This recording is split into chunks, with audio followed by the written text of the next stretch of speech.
ইন্টারনেটে দেখলাম অনেক বড় বড় ইউটিউবার এই ফোনটা নিয়ে অনেক বড় বড় কথা বলতেছে। আসলেই কি তেমন কিছু আছে এই ফোনে?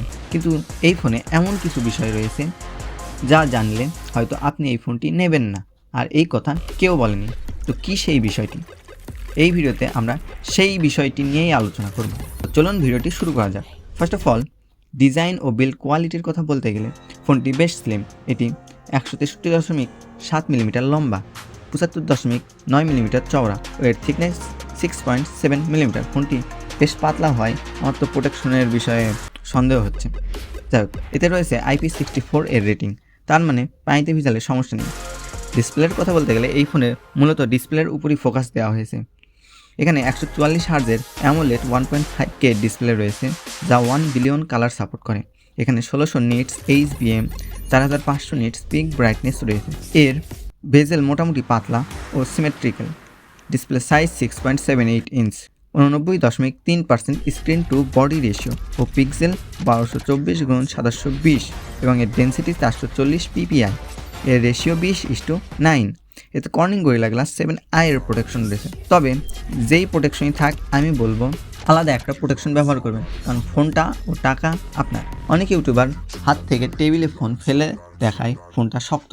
আসলে টেবিলে ফোন ফেলে দিলে এখানে কোনো ফোনেরই কিছুই হবে না। ফোনটা কোমরের মতো উচ্চতা থেকে মাটিতে পড়লে তাহলে বোঝা যাবে প্র্যাকটিক্যালি ফোনটা কতটা শক্ত। আচ্ছা, এখানে স্টোরেজ হিসেবে রয়েছে UFS 2.2 এর স্টোরেজ এবং 8/128 ও 8/256 GB ভেরিয়েন্টে পাওয়া যায়। এর মাইক্রো SD স্লটও রয়েছে। মেইন ক্যামেরার কথা বলতে গেলে এখানে 50 মেগাপিক্সেলের মেইন ও সেলফি ক্যামেরা রয়েছে। মেইন ক্যামেরা দিয়ে ভালো ছবি পাবেন, ছবির শার্পনেস ডিটেইল মোটামুটি ভালো, তবে জুম করলে বুঝতে পারবেন শার্পনেস ডিটেইল কিছুটা কম। সেলফি ক্যামেরা অ্যাজ ইউজুয়াল টাইপের একটা ছবি দেয়, ছবিগুলো বেশ ব্রাইট ও কালারফুল। এটা দিয়ে 1x ও 2x পোর্ট্রেটে ছবি তুলতে পারবেন, ছবিগুলো বেশ ভালো। 2x এর ব্লার ফটোগুলো বেশ ভালো লাগবে। ভিডিওতে মেইন ক্যামেরা দিয়ে সর্বোচ্চ 2K 30fps ও 1080p 30fps ভিডিও তুলতে পারবেন, আর সেলফি ক্যামেরা দিয়ে 1080p 30fps ভিডিও করতে পারবেন। অন্যান্য ফিচারের কথা বলতে গেলে এখানে আছে 3.5 মিলিমিটার ইয়ারফোন জ্যাক এই পাতলা ফোনে, লাউড স্পিকার এবং dual speaker, wifi 802.11, Bluetooth 5.3, GPS, NFC এবং ব্যাটারির কথা বলতে গেলে এখানে 5200 mAh এর একটি বড় ব্যাটারি এবং 45 ওয়াট এর ফাস্ট চার্জার রয়েছে 10 ওয়াট এর রিভার্স চার্জ। এখানে অন্যান্য এক্সট্রা ফিচারের কথা বলতে গেলে AI eraser, IR blaster sensor এবং ফ্রি লিঙ্কের সাপোর্ট রয়েছে। তো এখন বলতেছি এই ফোনের সবথেকে গুরুত্বপূর্ণ বিষয়টি, যেটা জানার পর আপনি এই ফোনটি কিনবেন না, আর তা হলো পারফরমেন্স। এখানে Android 15 এর উপর iOS 15.1 আছে এবং চিপ হিসেবে আছে MediaTek Helio G100 Ultimate, যা 6 ন্যানোমিটারের, এবং GPU আছে Mali G57। আমরা এই দামের অনেক ফোনে এই একই চিপ ব্যবহার করতে দেখেছি, কিন্তু সেগুলোর পারফরমেন্স এইটার থেকে ভালো। এর কারণ সেগুলোতে অ্যাজ ইউজুয়াল টাইপের 120 FPS এর এবং ফুল HD প্লাসের ডিসপ্লে ব্যবহার করেছেন। তাই অনেকে ভাবছেন এই চিপ তো অন্য অনেক ফোনেও আছে, সেগুলোর পারফরমেন্স ভালো, তাহলে এইটার কী হলো?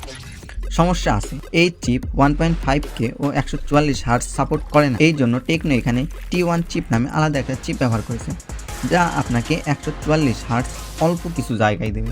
তার মানে 144 হার্টজ এখানে প্রপারলি আপনি সব জায়গায় পাচ্ছেন না। অন্যদিকে 1.5K ডিসপ্লে হয়, এর চিপ, এর GPU ও বাকি ক্ষমতার বেশিরভাগটাই ডিসপ্লেকে সামলাতে চলে যায়।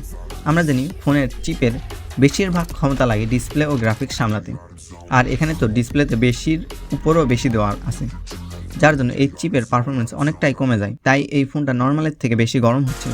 আপনি ডে টু ডে ইউজ করতে পারবেন, একসাথে 4-5টা অ্যাপ্লিকেশন নিয়েও কাজ করতে পারবেন, কিন্তু গেমিংয়ে ভালো রেজাল্ট পাবেন না। ফ্রি ফায়ার মোটামুটি প্লে করা যায়, কিন্তু বেশি সময় প্লে করাতে অতিরিক্ত হিট জেনারেট করে। তাই গেমিংয়ের কথা ভুলে যান। সব কথার শেষ কথা, এই ফোনটা তাহলে কাদের জন্য? এই ফোনটা তাদের জন্য যারা ভালো ডিসপ্লের জন্য, ভালোভাবে ছবি বা ভিডিও দেখার জন্য একটা কম দামে ফোন চাই, তারা কিনতে পারে, কিন্তু এটা গেমিংয়ের জন্য না। টেকনোর উচিত ছিল এখানে ভালো ডিসপ্লে না দিয়ে অ্যামোলেড 120 হার্জের ডিসপ্লে দিয়ে MediaTek Helio G200 এর চিপ দিত, তাহলে কম বাজেটে আমরা অনেক ভালো পারফরমেন্সের একটা ফোন পাইতাম।